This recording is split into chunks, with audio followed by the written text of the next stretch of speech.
Okay, I'm Chris from the UK Gaming Media Network. I'm here with Stephen from Cold Spring Games, and we're going to look at two games by Gigamic. Absolutely. Which, if I'm right in saying, made Cubico, which we looked at, not Cubico, Cubulus, which we looked at last year. Yeah, winner of last year's abstract game. Indeed. Yeah. Cool. Absolutely. So, what have we got first? Okay, well the first one we've got is a game called Stratopolis, which is a two-player game. So again, there's an element of abstract to it. Basically, each player has an equal number of tiles, and you're trying to grow the largest connected area of your colour as possible. Okay.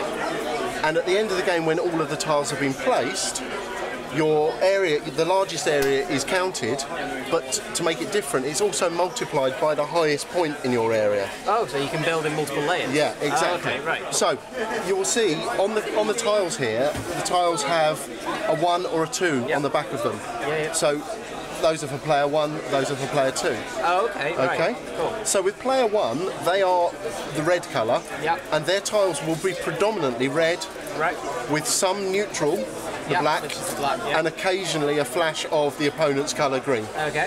And vice versa. So for example here, if you look at these ones, it's predominantly green for the number 2, for the second player, with the occasional bit of red. Okay. Okay? Cool. Now, you start with this starting piece here. On the flat level, you can place a piece anywhere you wish, as long as there's one connected edge. Yes. So that would be fine. It doesn't have to be your colour or... No, it doesn't have to be your colour at all. There's none of that. You can do that. You could do that, for example. The only thing you can't do is just leave it on a diagonal like that. There must be one full edge, for example, like that. So let's say we have a couple more pieces that have been played. Obviously, you take it in turns to play your pieces. So we've started to get things going here. If, for example, I wanted to place a piece and start to grow the height, because don't forget, the highest point of your largest connected area is multiplied, then I might want to put a piece on top. The rules for placing a piece on top are quite simple. All 3 squares of your piece must be supported, so you can't place a piece like that and have a hanging area underneath. Lots of things fall over that way. Well, exactly, they start to drop off. The other points you need to be aware of are that you can put your colour on top of your own colour or the neutral colour.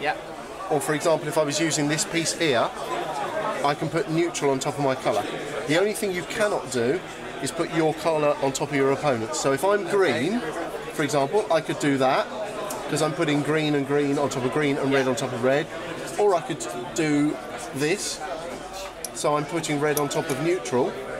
What I can't do, as the green player, for example, would be this, where I'm covering up my opponent's pieces. Okay? So as the game evolves, you start getting the pieces like this, and you'll start getting some various diverse arrangements going on. That's perfectly acceptable like that. The opponent might be doing this.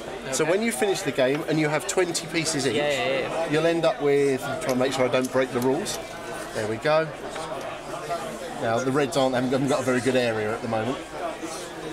Okay, let's say we've got that like that. So if this was the end of the game, the green's largest one singular area is only 3.